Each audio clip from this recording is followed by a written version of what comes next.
A reading from John O'Donoghue's To Bless the Space Between Us. Here are his words from the introduction. There is a quiet light that shines in every heart. It draws no attention to itself, though it is always secretly there. It is what illuminates our minds to see beauty, our desire to seek possibility, and our hearts to love life. Without this subtle quickening, our days would be empty and wearisome, and no horizon would ever awaken our longing. Our passion for life is quietly sustained from somewhere in us that is wedded to the energy and excitement of life. This shy inner light is what enables us to recognize and receive our very presence here as blessing. We enter the world as strangers who all at once become heirs to a harvest of memory, spirit, and dream that has long preceded us and will now enfold, nourish, and sustain us. The gift of the world is our first blessing. It would be infinitely lonely to live in a world without blessing.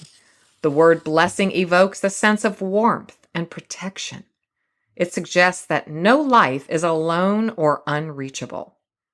Each life, I add, your life, Heartlifter, is clothed in raiment of spirit that secretly links it to everything else.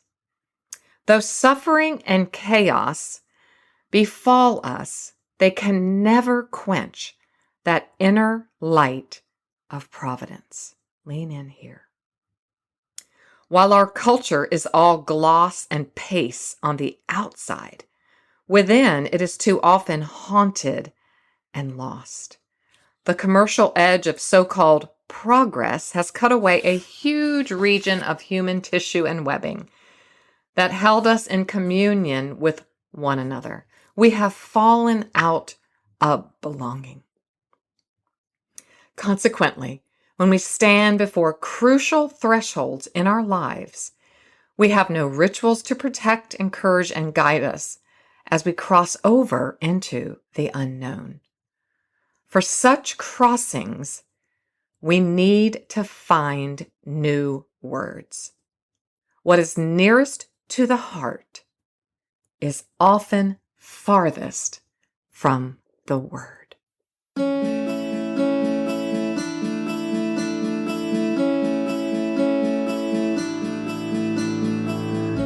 Sometimes the story we tell ourselves is not really true.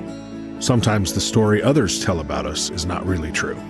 Here on today's Heart Lift with Janell, we are going to learn how to rewrite our story. So pick up your favorite pen and journal, grab a cup of something delicious, and start your heart-lifting journey towards living a meaningful life.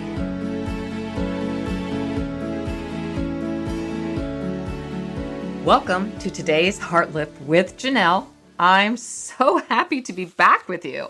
I have been off and running in St. Louis, Missouri at the Advanced Writers and Speakers Association annual conference, the Golden Scroll Awards, and the Christian Product Expo, which takes place annually and shows us all the brand new books and products and gifts that are coming into this next year. I met bookstore owners from all over the country, actually all over the world. Hello to the Nigerian contingency that stole my heart, to my new friend in Montana and Iowa and Idaho, and just so many friends. I hope to bring my heart and my heart lifting messages to your bookstore and your bookstores and bless your community. That's what our time together was all about. And we just want to bless communities and heart lift them and make families whole and healthy. Today, we are focusing on Tool 5, Speak Healing Words to Your Future. And our focus is on the tool of healthy assertiveness. Healthy assertiveness. The intention of Tool 5, I speak healing words to my future. I open up in this chapter, this tool, a rare peek into a time in my life my senior year in college at the great James Madison University, when, as John O'Donohue said in this beautiful reading, though suffering and chaos befall us, they can never quench that inner light of providence. While our culture is all gloss and pace on the outside, within it is too often haunted and lost. I'm afraid that this tool, when I started writing, God started tapping on my shoulder and he invited me to be vulnerable. Ooh, does anybody hate that as much as I do? And the word vulnerable comes from the Latin root that means to wound or to be wounded or a wounding. And so to be vulnerable is a very, very, it's a tenuous place. But I felt that tap on my shoulder and I felt him lead me to write a bit of my story where I felt haunted and lost. It was actually my junior year in college, and I really was at a difficult place. I call it a tight spot in my life. So I'm just going to begin by reading from page 134. "Hi, Janell," I heard a sweet voice say on the other end of the phone. "I have something exciting to ask you." "Well, hello, Renee," I said. "It is so good to hear your voice. It's been a while. How is your college going for you?" Renee and I attended the same home church. During her high school years, we had many interesting conversations about faith and ministry. At the time, I was traveling, speaking, and mentoring young women. Renee, a vivacious rising leader, aspired to develop her own speaking and teaching gifts and often asked me questions about the entire process. Her call was a welcome surprise. "What are you doing the first weekend in February?" she asked. "The women of InterVarsity would love to have you come speak to us at our first women's conference. I know you have a busy schedule, but it would be so awesome to have you as our keynote speaker, especially since you are an alumni and InterVarsity was such an important part of your college experience. What do you think? Do you think that might be possible?" Wow. What a surprise, I gasped. Really? This is astounding. Never in a million years did I expect this invitation. So let me catch my breath, Renee, and I'll call you in a few days. I hadn't been back to my college campus since the day I graduated, almost 30 years earlier. Isn't it amazing how long a shadow shame can cast? I need you to remember that question. Isn't it amazing how long a shadow shame can cast? So here at Tool 5, having just finished Tool 4, where we're shifting from a shame narrative in our life to a grace narrative, I felt it imperative to tell my story, at least part of my story. I'd been to the city, visited friends, and taken my son to soccer tournaments at a nearby college, but I hadn't returned to boots on the ground on the campus. Too many haunting memories that I wasn't proud of. Much like the woman at the well that we were talking about before from John 4, I now understand that I avoided my past and I kept it locked away in a closet of shame skeletons. So as I'm sharing my story, I want you to reach back and perhaps revisit or think, are there any shame skeletons that are still hiding away in the closet of my mind, the closet of my heart, and they're trying to keep me locked and stuck in shame? I write on page 135, if people see the real me, they won't like me. I didn't say yes at first. This request required some real serious soul searching on my part and a whole lot of thought and prayer.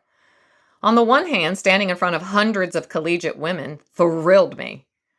Returning to InterVarsity, the spiritual soil that nurtured and taught me so much about having a real relationship with Jesus, would be deeply, deeply rewarding. Being invited to speak absolutely humbled me.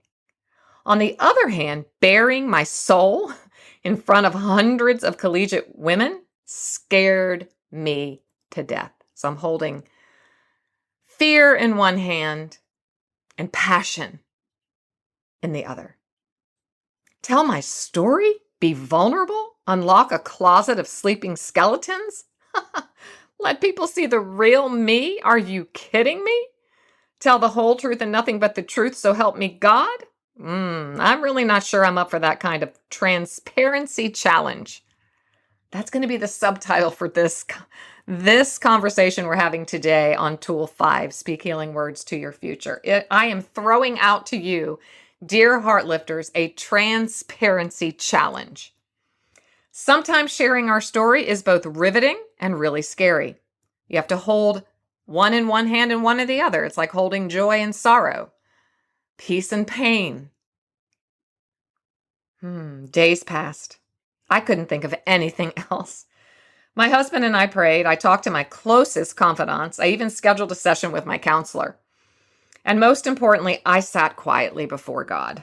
Then I felt a little nudge, and I heard 2 words. Can you guess what they were? Why not? And I heard 2 more questions. What do you have to lose? Well, nothing.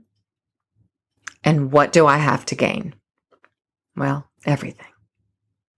Greater than any fear I felt quaking inside my soul, I desperately wanted to share my story in hopes I would help young women find the true freedom in Christ I had found so long ago. Well, finally, I picked up the phone. I took a very big, just like I just did, a very big, very deep breath, and I whispered a brave, albeit very nervous, yes. Renee, I said, I'll come. Let's do this. Page 135. A walk of shame becomes a walk of grace. Before I could speak one word to these young women, I needed to do something first inside of my heart. I really needed to make a head-heart connection. As we've been talking about, the longest journey is between our head and our heart. I needed to transform my walk of shame into a walk of grace, literally, not just figuratively. You can go back to Tool 4 and refresh your memory there. Earlier in the day, I made my way to the Student Health Center where shame had gotten yet another hold on me. I sat in my car for several minutes. I can still feel the angst in my heart sitting in that car, staring at the infirmary in front of me, which now they call, I think, the Student Health Center, trying to quiet my anxious racing heart. Why, after 3 decades, which is now 4, does this still make my entire body shake? I thought. That's a very important question. So we lean in here and we think about embodiment, what we've been sharing about, this process of becoming whole. We have to become embodied, because when we are experiencing, or when we have experienced any form of trauma, little t, middle T, big T, or any kind of overwhelming experience in our life emotionally, we disembody because it's too big for our body. It's too much for us. So we'll either numb it, we'll drink it to death, we'll exercise it to death, we'll work it to death, we'll shop it to death. We typically go to some extreme, or we isolate and go into a deep and dark depression, or both. Well, all I could do was pray my brave 3-word prayer, which I write about in Overcoming Hurtful Words, my last book. Help me, God. Help me, God. Help me here. Finally, I made my way out of the car. I'm talking to myself the whole time. You got this, girl. You got this. 1 foot in front of the other. There outside the front door was a bench. I felt it calling my name, so I sat down. I called my husband, and together we prayed the following. We prayed a prayer of gratitude for all God had done in our lives up to this point. We prayed a prayer covered in tears with one final whisper. God, thank you that you are a turn it around God. That's Genesis 50:20. Today, God, I close the book written by shame. Psalm 103, verse 12. And I begin living my God-breathed purpose and my God-breathed capacity is to be expanded today. 2 Corinthians 5:17. Bravely, I retraced my steps from the Student Health Center to my sorority house. Now, today I would have taken my phone and I would have actually counted the steps or seen how far that was, because at the time it felt like 1,000,000 miles. It felt like 100 million miles. It was the longest walk. It was a walk of shame where I wanted to just die. You can refer back to Tool 4 where I share my story and reread that if you need to understand why I felt so much shame. I was living a duplicitous life, a divided life as we would call it now. I was presenting as one high-functioning, cheerleading sorority girl, but on the inside, I was living a life of shame to me, one I didn't want to be living. I did not want to have premarital sex, but I did because a little bit of love at that time was better than no love for me. And so I started this walk, rewalking it in my head, retracing the steps. I began to see the journey in an entirely different way. I began seeing it through my Heavenly Father's eyes. Like the exercise at the end of Tool 4, I began to see where grace was writing my story and had been writing my story all along. I couldn't see that for decades. But now I don't want it to take decades for you. Do you hear me, Heartlifter? If there are shame skeletons that are rattling in your brain or your mind or your soul in your closet of your heart, it is time to open that door, and we're going to let them out, and we're going to receive grace. We're going to let God write our story, our grace story. We're closing the book on shame. Shame is going to have no place in our story anymore. When I reached the sorority house, I was amazed. A bench was outside the front door. I don't remember that bench being there, but it must have been, or maybe it wasn't. But God, in his loving, tender way, had a bench waiting just for me. I started to see a theme unfolding, as you can. Sometimes altars take the form of very ordinary objects. In my case, these two simple benches became a holy place to pause for a few minutes and let my ancient heart rift experience a much-needed heart shift. Page 137, surrender the sting of shame to the shelter of grace. Oh, please lean in here. This time, instead of calling my husband, I prayed the following alone. A prayer of gratitude for all God had done in my life. A prayer now covered in peace with one final whisper. God, today I surrender the sting of shame to the shelter of grace. Today I let grace write my story. Every single word I speak and live will be full of grace. Thank you. I sat for a spell and I savored the sunshine that filled that sacred space. Then I got up, I took yet another deep cleansing breath, and I moved forward into my vision of victory. That night, before opening my mouth, I just took it all in. I stood in this beautiful auditorium at my alma mater, shared my story, but before me were hundreds and hundreds of collegiate-age women, also standing at a major threshold in their life. And as I would come to find out, they too felt very haunted and very lost. Not all of them, but many of them. You know, that season of life, and many of you are sending your sweet children off to college right now. This is a threshold in their life. It can be daunting. It can be amazing. It can be scary. It can be faith-building. It can be all the feels. And it was for me. But when I looked at their faces, I feasted on their faces. It was quite emotional. Quite an emotional experience. And I kept having to take a pause and take a break, so I wouldn't cry through the whole thing. With a deep sense of gratitude and an entirely new understanding of God's grace, I shared my story, and together we looked at the life of the Samaritan woman in John 4. Over the course of the weekend, we met several times, and each time I felt my heart heal a little bit more and open wider and wider. I found myself speaking with a new voice, much like I imagine the Samaritan woman did when she was filled with a fresh understanding of her God-breathed value, worth, and dignity. Even though centuries separated us, both the Samaritan woman and I experienced the silencing of years of shame by the glorious gift of God's grace. Strange as it might sound, I felt like she held my hand and led me from a life of shame into a life of grace. Her freedom led her to her community in Sychar.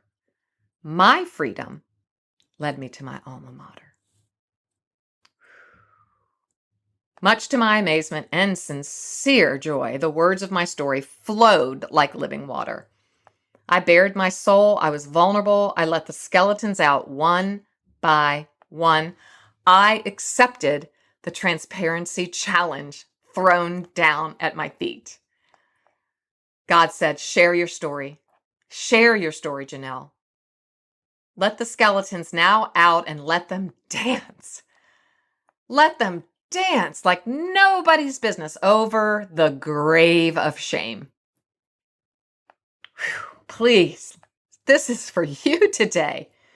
And then after all that, I watched a line begin to form of young women who desired to receive prayer. They desired to share their hearts with me. Totally unbelievable. Some waited a very long time.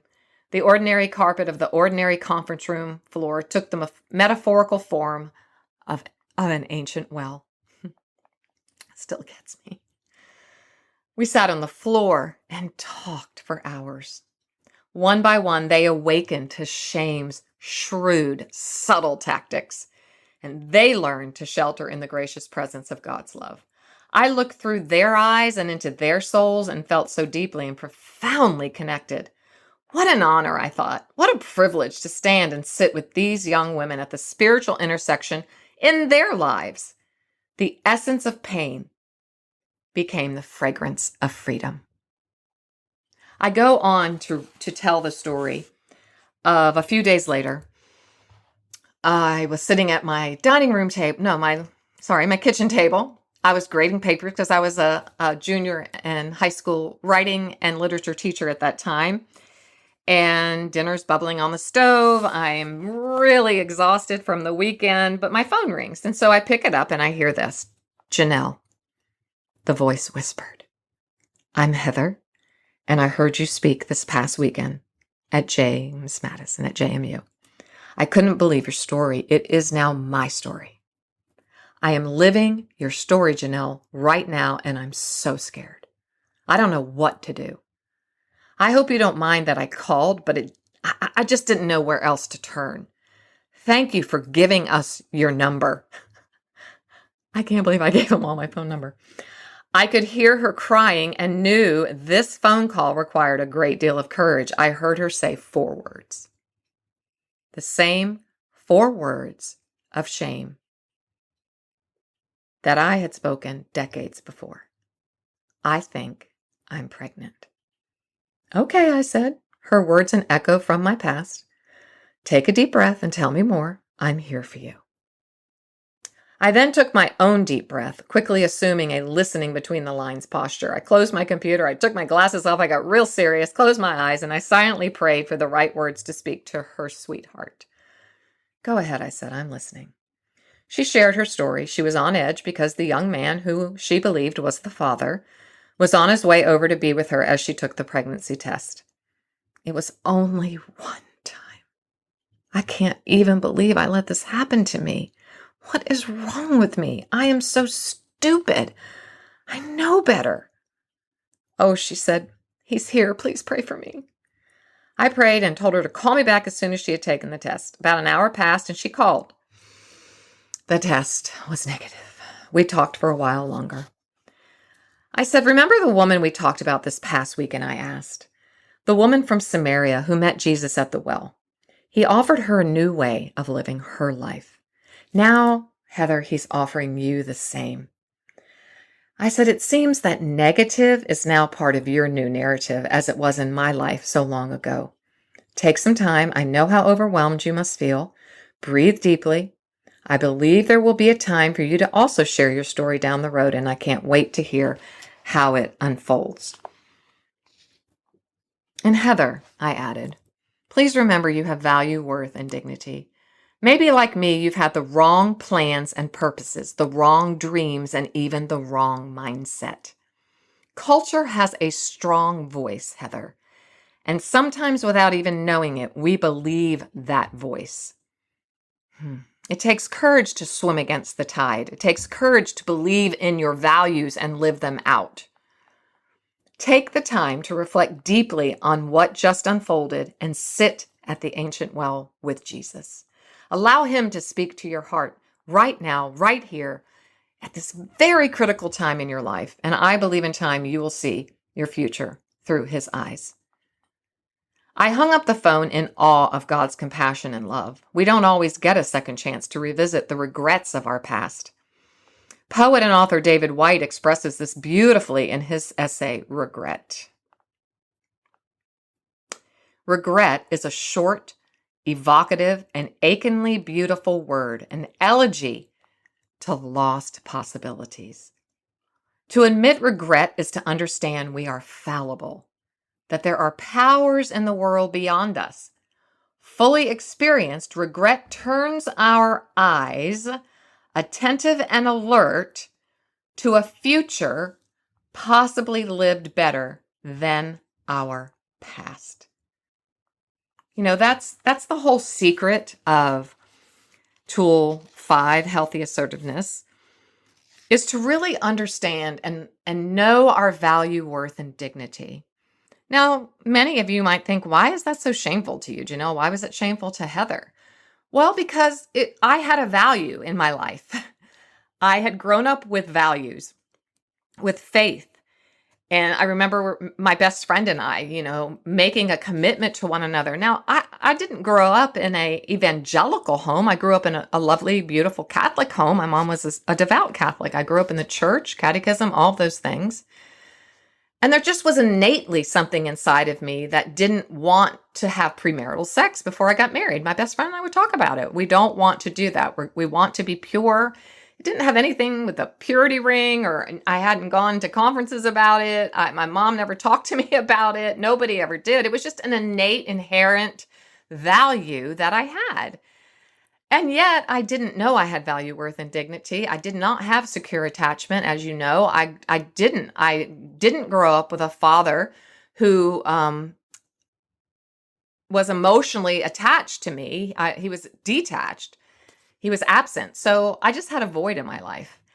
And I wanted to have somebody affirm me and tell me they love me. And so when my boyfriend at that time, who said he wanted to marry me, I thought, okay, he wants to marry me. It's okay. I went ahead and said yes to premarital sex. And I remember the moment I didn't want to. I was against everything I stood for. And that's what Heather felt.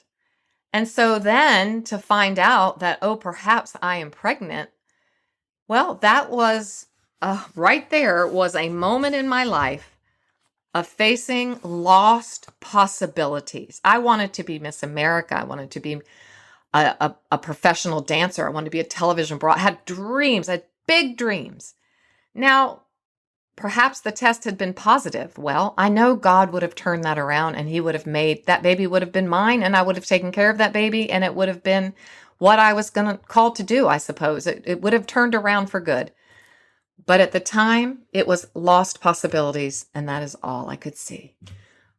But perhaps even the deeper lost possibility was that I was lost and Heather was lost. We had lost our way. And the definition of the verb lost is unable to find one's way, not knowing one's whereabouts. So this might be something very relatable to you right here, right now.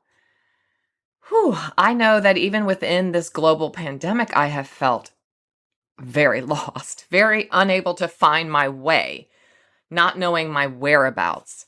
So I want to pick up on page 142 in Tool 5.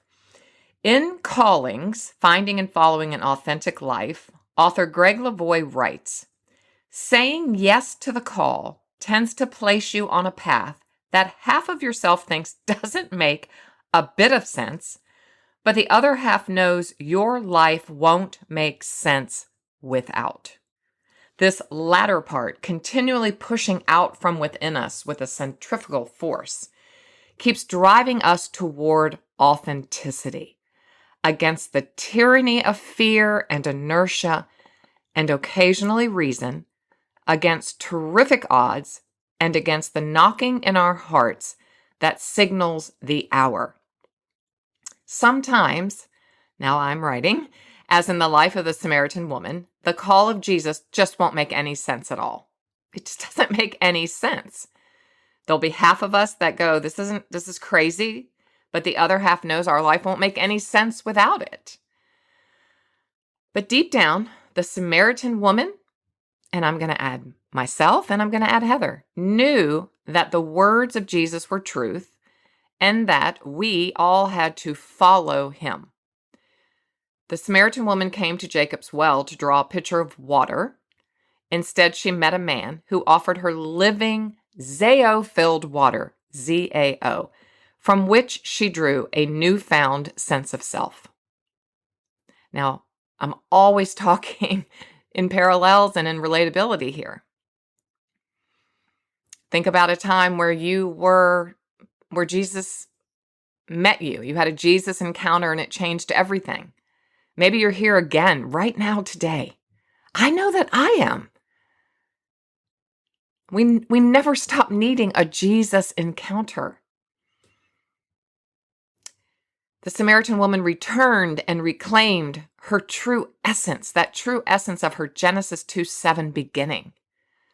She put off her old narrative of shame and she put on her new narrative of grace. It had to start with her first, inside of her own heart. That's our foundation here. Above all else, guard your own heart, because absolutely everything in your life flows from that heart. She released the burdensome history of hurts, and she discovered the freedom of an authentic faith because she met the Jesus, the Jesus, and she encountered Jesus, and that changed everything. She embraced healing words and lived from a place of value, worth, and dignity. Most importantly, she found her authentic voice and used it to advance the kingdom of God. The moment she realized that Jesus was the coming Messiah she'd heard so much about, she was empowered with a God-breathed capacity and purpose. This is what I love so much about my Jesus. The one I encountered on that sterile waiting room table in the Student Health Center so long ago, looking in at my reflection on the very bright and shiny paper towel dispenser, looking at that mirrored image of myself and going, what on earth am I doing here, waiting to hear whether I'm pregnant or not? This is not who I am. I'm not living according to my values or my purpose or my, I didn't know back then to call it my essence or my true self. I didn't know what I didn't know. I just knew that wasn't me. I went against my morals. I went against my value system. I went against my own value, worth, and dignity when I should have said no. I would like to save myself for marriage. Instead, because of a very insecure attachment inside of myself, I really didn't say yes, but I didn't say no. And I spent a great deal of time not being me, not being the true God-breathed Janell. Heather felt the same way, and I know the Samaritan woman felt the same way. But we were just trapped, is that the right word? Or stuck in our insecurities and our inferiorities? But the Samaritan woman didn't know what she needed to heal. But Jesus did. We don't know the hard knocks or bad choices or series of unfortunate events that she met along her path. The beauty of Jesus is that he doesn't seem to care about any of that. He meets us right where we are, bad choices and big mistakes, and shows us another way. I'm going to close here today. I'm going to break this up into 2 parts as well, because this is a lot, as I like to say, right? This is a lot. There's a lot of a lot here. And I want to give it due time. I know we've been trying to do this summer reset in 9 weeks, but what's the hurry? There's no hurry. Let's take our time instead of rushing through life and rushing through things that really need a little bit more attention. You know, a Jesus encounter changes everything. And I believe we all could use a good Jesus encounter. We might not find ourselves at an ancient well, but we could find ourselves on our front porch, our back porch, under the tree in a park, or on a park bench. Yes, a bench. Oh, those benches. They meant so much to me on that walk of shame to that walk of grace. Maybe find a bench today. Let's do that. And we'll continue next time with the second half of Tool 5, healthy assertiveness, and how when we understand our value, our worth, and our dignity, then we understand that we have a voice. And what I found that day, what Heather found that day, what the Samaritan woman found that day is that she had a voice and that she needed to stay true to herself, her true essence, and use her voice to speak her truth. Till next time, don't ever forget that you are clothed in strength and dignity with nothing to fear. You can smile at your future. Thanks for listening today. It was great having you here. For even more great content and resources, please join the Stronger Everyday online community at janellreardon.com. Always remember, you, my friend, have value, worth, and dignity.